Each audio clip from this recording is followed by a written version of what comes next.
نحمده ونصلي ونسلم على رسوله الكريم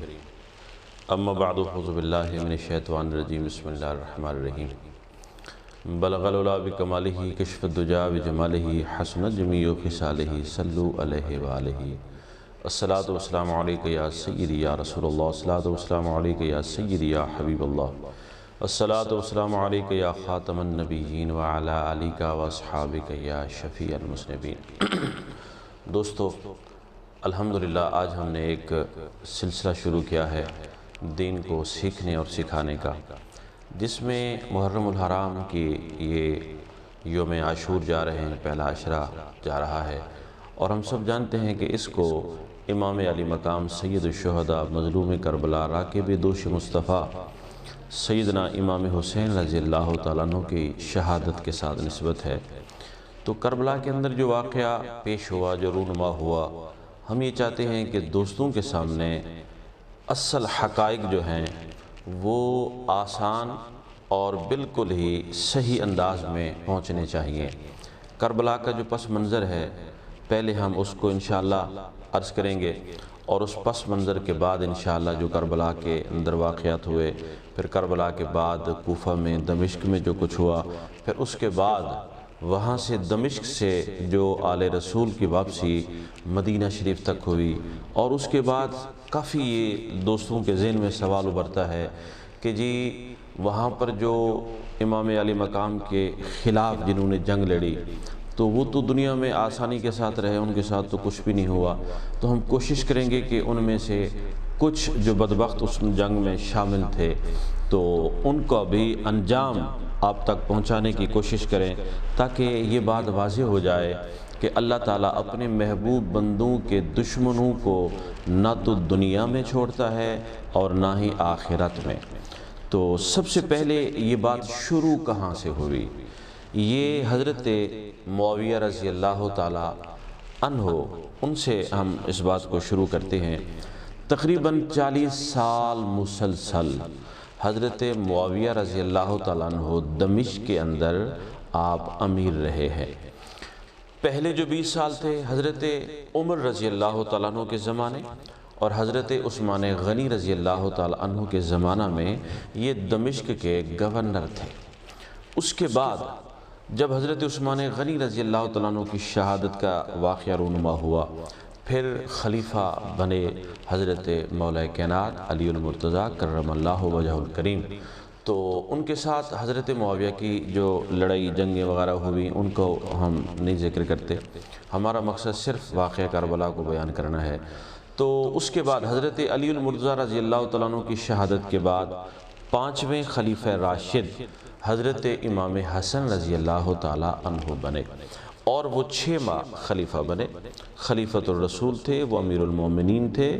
اور وہ خلفائے راشدین میں ہی شامل ہیں۔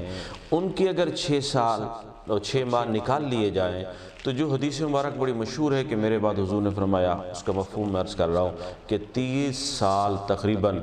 خلافت راشدہ رہے گی، اس کے بعد جو ہے وہ پھر بادشاہت ملوکیت شروع ہو جائے گی، تو وہ 6 مہینے حضرت امام حسن کے شامل کرنے پڑتے ہیں۔ اس کے بعد امام حسن نے جب دستبرداری کی اور حضرت معاویہ کے حوالے کر دی، تو حضرت معاویہ جو تھے ان کے زمانے سے پھر ملوکیت شروع ہو گئی، یعنی شہنشاہی نظام، بادشاہی نظام جو تھا وہ شروع ہوا، اور تقریباً 20 سال تک پھر اسی یعنی حالت میں کہ آپ جو تھے حضرت معاویہ یعنی امیر دمشق سے پھر وہ پوری سلطنت اسلامیہ کے کافی علاقوں بلکہ زیادہ تر علاقوں کے وہ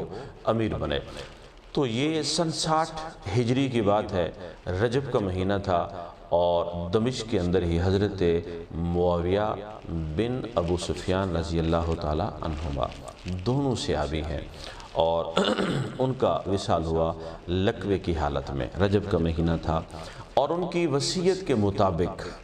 اور ان کے حکم نامے کے مطابق ان کے بیٹے یزید کو باقاعدہ طور پر امیر مقرر کر دیا گیا۔ یہاں پر میں ایک بات اور بھی عرض کرنا چاہوں گا کہ حضرت معاویہ رضی اللہ تعالیٰ عنہ کی کوشش تھی اپنی حیات ظاہری میں کہ مدینہ کے لوگ مکہ شریف کے لوگ اور دیگر جو اسلامی سلطنت کے یعنی شہروں میں بڑے بڑے کبار صحابہ کرام رہتے ہیں، یا پھر تابعین کی بھی ایک جماعت شروع ہو گئی تھی، تو وہ لوگ جو ہیں یزید کو ان کے بعد ولی عہد کے طور پر جانے، لیکن کافی سارے صحابہ کرام نے حضرت معاویہ کو اس طرح کے مشورے بھی دیے کہ آپ ان کو ولی عہد مقرر نہ کریں، کیونکہ اس طرح کا پہلے نظام نہیں ہے۔ آپ کی وفات کے بعد جس کو منظور ہوگا اللہ کو، اور جس طرح مسلمان چاہیں گے جس کو امیر مقرر کر لیں گے، لیکن ان کی خواہش تھی بہرحال، اور اسی طرح ہی ہوا کہ ان کی وفات سے پہلے انہوں نے باقاعدہ ولی عہد کے طور پر، پھر اس کے بعد انہوں نے یہ وصیت لکھی کہ میرے بعد جو میرا نائب اور خلیفہ اور امیر ہوگا وہ یزید بن معاویہ ہوگا۔ اب جب رجب شریف کے مہینے میں ان کی وفات ہوئی تو بعض لوگوں نے کہا کہ یزید اس وقت موجود ہی نہیں تھا، اپنے والد کی وفات کے وقت دمشق میں نہیں تھا، اور بعض نے کہا وہ تھا۔ زیادہ صحیح روایت یہی ہے کہ جب ان کے والد کا انتقال ہو رہا تھا تو وہ باہر کے علاقوں میں عیاشیوں میں مصروف تھا۔ بہرحال جو بھی تھا، تو حضرت معاویہ کے بعد اس نے اپنی تخت کو سنبھالا، اور وہ باقاعدہ طور پر اس نے حکم نامہ جاری کر دیا کہ میں امیر ہی ہوں۔ تو حضرت معاویہ رضی اللہ تعالیٰ عنہ کو اپنی زندگی میں اس بات کا احساس تھا کہ میرے بعد میرے بیٹے کو کبار صحابہ کرام، خاص طور پر حضرت عبد الرحمن بن ابی بکر، حضرت عبداللہ بن عمر، حضرت عبداللہ بن زبیر اور حضرت امام حسین رضی اللہ تعالیٰ عنہم، ان کے بارے میں انہوں نے وصیت کی تھی کہ ان کے ساتھ اگر تم بیعت لینا چاہو ان سے تو حسن سلوک کا برتاؤ کرنا، ان کے ساتھ سختی سے پیش نہیں آنا۔ یہ تیری بیعت مجھے لگتا ہے کہ نہیں کریں گے، لیکن ان کے ساتھ سختی نہ کرنا۔ اچھا، تو وقت گزرتا رہا۔ حضرت عبد الرحمن بن ابی بکر رضی اللہ تعالیٰ عنہما، یعنی حضرت ابو بکر صدیق کے بیٹے حضرت عبد الرحمن رضی اللہ تعالیٰ عنہ، ان کا وصال پہلے ہو گیا، لیکن حضرت معاویہ کے وصال تک حضرت عبداللہ بن عمر بھی حیات تھے، عبداللہ بن زبیر بھی موجود تھے رضی اللہ تعالیٰ عنہم، اور امام علی مقام امام حسین ابن علی رضی اللہ تعالیٰ عنہما بھی موجود تھے۔ تو جب یزید امیر بنا تو اس نے سب سے پہلے وہاں دمشق کے لوگوں سے بیعت لی، اور اس کے بعد اس نے خط لکھے تمام جو مکہ المکرمہ مدینہ شریف میں جہاں اس کے گورنر تھے سب کو، کہ بھی اطلاع کی کہ حضرت معاویہ کا وصال ہو گیا، ان کا انتقال ہو گیا، اور میں اس وقت امیر بن چکا ہوں، اور جتنی بھی وہاں کے رہنے والے لوگ ہیں مکہ المکرمہ، مدینہ المنورہ، بصرہ ہو گیا، جہاں بھی رہتے تھے، کوفہ، سب سے بیعت لی جائے۔ تو اس نے مدینہ شریف کے گورنر کو بھی خط لکھا۔ اس وقت مدینہ منورہ میں گورنر جو تھا وہ ولید بن عقبہ تھا۔ اچھا، وہ شریف النفس انسان تھا، شریف الطبع تھا، اس کی طبیعت میں کوئی لڑاکا پن نہیں تھا، اس کی طبیعت میں بڑا ٹھہراؤ تھا، سمجھدار انسان تھا۔ تو یزید نے جب خط اس کے پاس بھیجا، اس نے کہا کہ سب سے پہلے مدینہ میں رہنے والے عبداللہ بن زبیر، عبداللہ بن عمر رضی اللہ تعالیٰ عنہما اور حضرت امام حسین کو بلا کے ان سے میری بیعت لو، اور اگر وہ بیعت کر لیں تو ٹھیک ہے، اگر وہ بیعت نہیں لیتے، نہیں کرتے، مجھے امیر نہیں مانتے، تو پھر ان کے ساتھ سختی کرو، سختی سے نمٹا جائے۔ یعنی یہ تبری نے، ابن اسیر نے، ابن خلدون نے، وغیرہ وغیرہ جتنی بھی ہیں، علامہ یعقوبی ہو گیا، انہوں نے اپنی تواریخ کے اندر اسی طرح کے الفاظ، یعنی وہاں سے عربی میں جو کچھ لکھا ہوا ہے اس کے ترجمے میں یہی ہمیں ملتا ہے۔ اس نے کہا سختی کرو ان کے ساتھ، ان سے یعنی بہر صورت بیعت لینے کی کوشش کرو تاکہ یہ مجھے امیر مان لیں، کیونکہ پتہ تھا اسے، اور حضرت معاویہ نے بڑی کوششیں کی تھی، لیکن اس کے باوجود بھی وہ اس اپنی کوشش میں بارآور نہ ہوئے۔ تو بہرحال جب مدینہ کے گورنر کے پاس خط پہنچا تو وہاں کا ولید بن عقبہ گورنر مدینہ تھا، تو اس نے جب خط دیکھا، اس نے انا للہ و انا الیہ راجعون پڑھا، اور اس نے کہا کہ بھائی ان لوگوں سے بیعت لینا تو بہت مشکل کام ہے، میں ان سے کیسے بیعت لوں گا؟ تو اس نے مروان بن حکم کو جو بنو امیہ کا بندہ تھا، اور اس کو اگرچہ اس کی آپس میں رنجشیں بھی تھیں، اختلافات تھے، لیکن اس نے کہا کہ اسی کو میں بلا کے مشورہ کرتا ہوں کہ میں ان سے بیعت کیسے لوں۔ تو چنانچہ اس نے ان کو بلایا، ولید نے مروان کو بلایا۔ اچھا، یہاں پر یہ مروان جو ہے، یہ مروان بن حکم، یہ یوں سمجھیں کہ بھی دین اسلام میں فتنہ پروری کا ایک بہت بڑا آلہ کار اور سبب ہے، اور یہ وہ ہے کہ جس کے بارے میں امام نسائی نے، ابو داؤد نے اس حدیث کو روایت کیا حضرت ام المومنین سیدہ طیبہ عائشہ صدیقہ رضی اللہ تعالی عنہ سے۔ وہ فرماتی ہیں کہ جب مروان کے باپ حکم پہ آقا کریم علیہ السلام نے لعنت بھیجی تھی، تو اس وقت یہ اپنے باپ کی پیٹھ میں موجود تھا، تو اس لعنت کا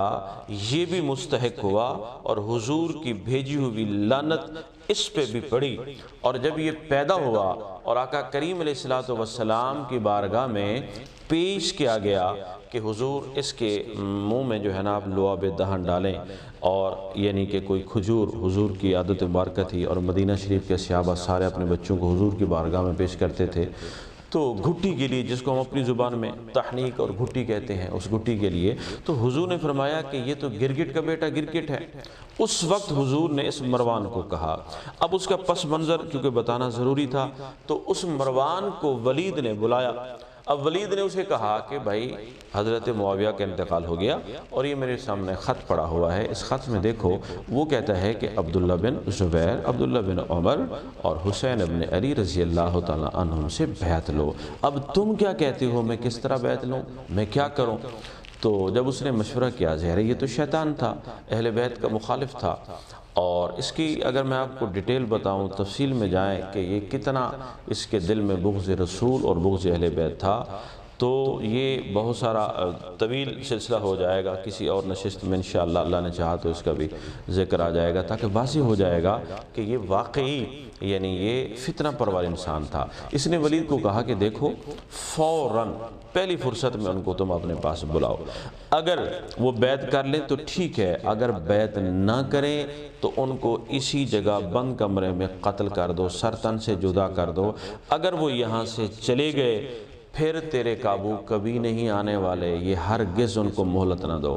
اس نے کہا کہ ٹھیک ہے، میں بلاتا تو ہوں، میں انہیں ضرور کہوں گا، لیکن یہ تیری بات میری سمجھ میں نہیں آتی کہ اگر وہ نہ مانے تو میں انہیں قتل کروا دوں، نہیں، اس طرح تو نہیں ہوگا۔ اس نے کہا نہیں، میں تمہیں جو کچھ کہہ رہا ہوں اسی طرح کرو اور میرے سامنے بلاؤ، ورنہ میں ساری رپورٹ یزید کو تیرے خلاف لکھ دوں گا۔ چنانچہ اس نے ایک بندہ بھیجا امام حسین رضی اللہ تعالیٰ عنہ کو بلانے کے لیے۔ تو جب بندہ امام حسین کی بارگاہ میں بلانے کے لیے گیا، بے وقت بلانے کے لیے گیا، تو امام علی مقام رضی اللہ تعالیٰ عنہ سمجھ گئے کہ کوئی بہت بڑا واقعہ رونما ہوا، بلکہ آپ نے یہ بھی سمجھا کہ شاید کہ حضرت معاویہ رضی اللہ تعالیٰ عنہ کا انتقال ہو گیا ہوگا، جس کی وہ مجھے خبر دینا چاہتا ہے۔ تو آپ نے چند ساتھیوں کو ساتھ لیا، آپ نے فرمایا تم میرے ساتھ چلو، میں گورنر ہاؤس جاتا ہوں، وہاں کمرے میں اس سے میری ملاقات ہوگی، تم جب تک میں باہر نہ نکلوں تم نے کمرے کے دروازے پہ ہی رہنا ہے، اور اگر تم دیکھو کہ میری آواز بلند ہو رہی ہے تو تم فوراً اندر آ جانا۔ اچھا، اب یہاں سے امام علی مقام جو تھے وہ گورنر کے، مدینہ کے گورنر جو تھے ولید بن عقبہ، ان کے پاس چلے گئے۔ جب وہاں پر پہنچے اس نے آپ کا استقبال کیا، آپ کو کمرے میں لے گیا، بٹھایا، اور اس نے سب سے پہلے حضرت معاویہ کے وفات کی اطلاع کی۔ تو آپ نے اِنَّ لِلَّهِ وَإِنَّا إِلَيْهِ رَاجِعُونَ پڑھا۔ اس کے بعد اس نے کہا جی، دوسری خط اس نے سامنے رکھا یزید کا، اس نے کہا کہ جی یزید نے اپنے آپ کو امیر بنا لیا ہے، اور اب وہ چاہتا ہے کہ آپ اس کو امیر مانیں اور اس کی بیعت کر لیں۔